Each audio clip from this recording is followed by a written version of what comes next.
अस्सलाम वालेकुम नादरीन, Maya Khalid Kalyar K1 news network Sagar. Director education office Hyderabad ताला बंद। आपका यहाँ का क्लर्क एसोसिएशन ग्रुपन जे वजह से ऑफिस के ताला लगी विया। All Sindh clerk association education wing है आज का तरफा director primary and secondary education Hyderabad के ऑफिस में कायम थियल कमेटी हॉल DSA में पांजे उहदेदारन और मेंबरन के मान में पार्टी और मीटिंग रखी वही। आज का ग्रुप वारन मीडिया से ॻाल्हाईंदे चयो त असांजे दोस्तनि असांजे रिटायर दोस्तनि खे दावत ॾिनी जेके शिरकत कई आहे। हीउ ऑडिटोरियम सैयद पनाली शाह खां वठी आबाद आहे। असीं साईं पनाली शाह जे दौर में अपॉइंट थिया हुआसीं हिते।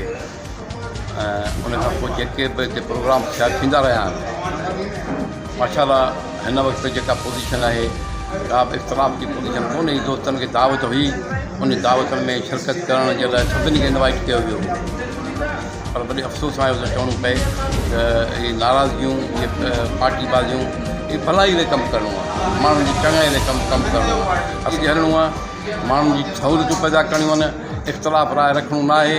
पहिरीं ॻाल्हि त आउं यूनियन जे इन पार्टीबाज़ी जे सख़्तु ख़िलाफ़ु आहियां। आवाम जे भलाई लाइ कमु थियणु घुरिजे।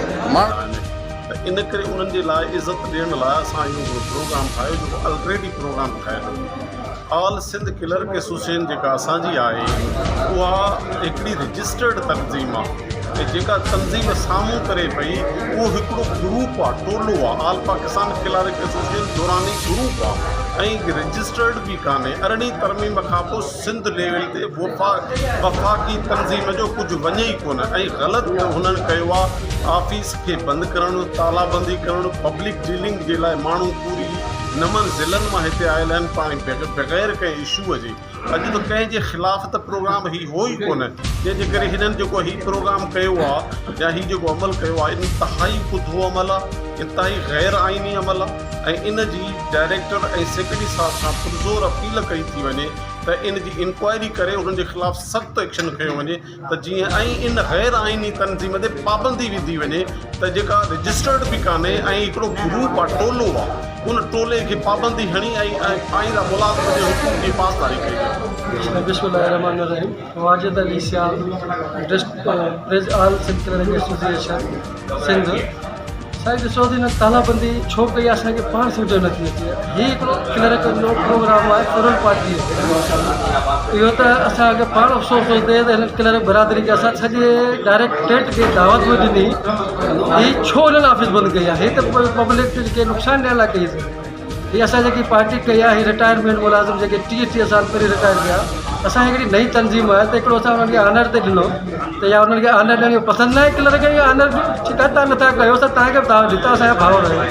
अहिड़ो को तव्हांजो कहिड़ो शो इहो तव्हां माण्हुनि खे ॿाहिरि ॿीहारे ऑफिसूं बंदि करे असांजे माण्हुनि खे ॿाहिरि पिया मोकिलियो। सिंध मां असांजे काफ़ी दोस्त आया त काफ़ी वीचारा मोटी पिया विया, पोइ असां हेठि लथासीं, पोइ दोस्तनि खे असां वठी आयासीं, पर हींअर हाल में असां पंहिंजो प्रोग्राम स्टार्ट कया। ख़ैर त वधीक डायरेक्टर साहब असांखे मूंखे पाण इहा रिक्वेस्ट करे चई त बाबा इहो ग़लति आहे, तव्हां ग़लति कयो। मुंहिंजो ठीकु आहे, तव्हां वॾा आहियो, असांजी परमिशन आहे, असांजे डिस्ट्रिक्ट सदर ॾिनी आहे परमिशन, पोइ साहब खे कोन मिली आहे या कंहिं घुम करे जे ख़ुदा बहितर आहे।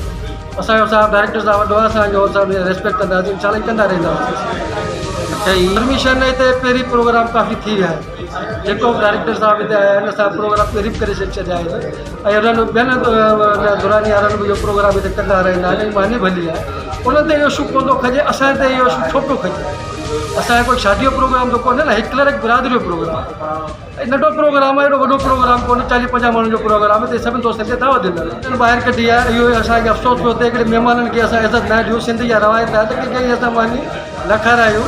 पर डायरेक्टर साहब बि इहे चयो असांखे मानी हिते कोन खाराईंदो, त ठीकु आहे साईं, तव्हांजो जीअं हुकुम, असां ठीकु आहे मानी सां ॿाहिरि बंदोबस्तु करे छॾियूं, को रुॻो शुक्र जे वॾे हुकुम हूंदो। असांखे ॿिया दोस्त आया हिते, तमामु सभिनी दोस्तनि खां अची डायरेक्टर साहब अची विया त उहो साईं न्यूट्रल साईं चए थो पोइ भाई तव्हां ॿिन्हिनि दोस्तनि खां नोटिस कंदा ऐं साईं असांखे नोटिस ॾिजो, इनशाला असां तव्हांखे जवाबु ॾींदासीं बिल्कुलु सुठे तरीक़े सां। ठीकु, महिरबानी। उन्हनि जी पते तव्हां ॾिसी सघो था, वाक़ई लॻे थी ऑफिसनि में मुकमल ताला लॻल, मुकमल। छा असदुल्ला दुरानी इहो सम्झे थो त आउं लिकी वेंदुसि? न, लिखंदो कोन। मुजाहिद जाफ़री जो फ़ाइदो हो, पहिरीं किली आहे वॻे हणी वियोसि, ॿी किलीअ ते हणी तो ॿुधाए थो वञे त ॿुधी छॾनि। मुंहिंजा जेके दोस्त वेठा आहिनि उन में को बि लावारिस न आहे। हिननि जो वाली वारिस मुजाहिद जाफ़री आहे। जेकॾहिं असदुल्ला दुरानी हिते जो गुंडो ऐं बदमाश आहे त पोइ कोर्ट जे लाइ तयारु थिए, इंशाअल्लाह अज़ीज़ ऐं हुनखे कोर्ट में गिरींदसि। अनरजिस्टर्ड हफ़्ता जो लीडर हफ़्तो पंहिंजो पाण खे पाकिस्तान जो सदर, उन खां पोइ जनरल सेक्रेटरी, हाणे कुत्ता सेक्रेटरी सॾाए त बहितरु थींदुसि। आख़िर में इहो चवंदसि त हिननि दोस्तनि सां गॾु असीं आहियूं, असीं रहंदासीं। मुंहिंजो आख़िरी पैगाम आहे त दुरानी सुधरी वञ, जन्नत में बदियुनि जूं बनियूं तुंहिंजूं तबाह कयूं। तुंहिंजो जेको कुझु हुयो मूं सभु कुझु ख़तमु करे छॾियो। मूं वटि कसमनामो पियो आहे तुंहिंजे उन कमदार जो जेको चवे थो त मुंहिंजो आपता सां वास्तो कोन्हे, दुरानी सां वास्तो कोन्हे, अलाने सां वास्तो कोन्हे। ऐं अॼु बि तव्हांखे इहो चवंदसि त सुधरी वञो, क्लार्कनि खे नुक़सानु न ॾियो, क्लार्कनि खां पैसा न वठो, डिजीज़ कोटा ते वरितल माण्हू जा पैसा वापसि करियो, या न त इंशाअल्लाह जल्द मंदिराम ते तव्हांजे अॻियां माण्हू आणींदसि जेके डायरेक्टर जेका पेश थींदा। महिरबानी। आस्का ग्रुप वारनि मीडिया सां ॻाल्हाईंदे चयो त पर all Pakistan clerks association Durrani group वारनि एतिराज़ वारींदे मना कई त हिते हाल में प्रोग्राम न कयो वञे।